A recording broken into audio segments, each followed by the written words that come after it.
Hello, I am going to expose the speaking task. First of all, I am going to introduce myself. After that, I am going to describe my trip to the Caribbean coast. Then, I am going to give you some tips, going to give you some advices. Okay, let's start.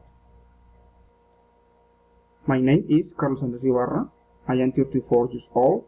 I was born in Cali. Now I am studying social communication at UNAD. I am a pharmacist and I work at a clinic. I like the literature, cinema, the music, and the art. I live with my family. I am single, but I have a daughter.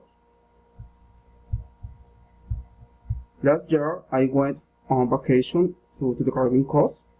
I was there for a week, and I went with my whole family. It was not expensive, we paid around 1 million pesos per person. I liked it because I knew many places, such as Cartagena and Santa Marta, very beautiful places. I come back because I had to work and study in my city.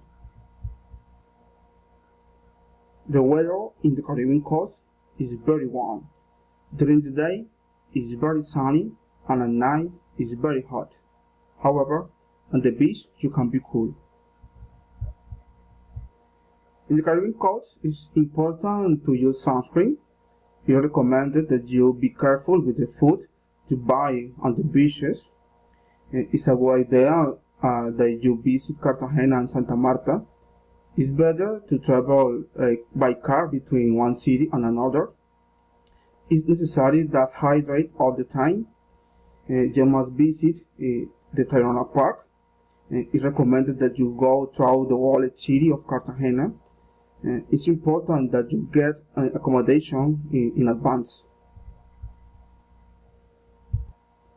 Advices. On the Caribbean coast, you should visit Ganga and the Tayrona Park. You should try the delicious food typical of these places, especially seafood. You should travel the whole city of Cartagena at night. You should walk El Rodadero in Santa Marta. You should go salsa dance in La Troja in Barranquilla. You should wear cool clothes in these places. You should not buy solid foods on the beaches. You very careful with the vendors on the beaches, and you should buy souvenirs for your friends when you return.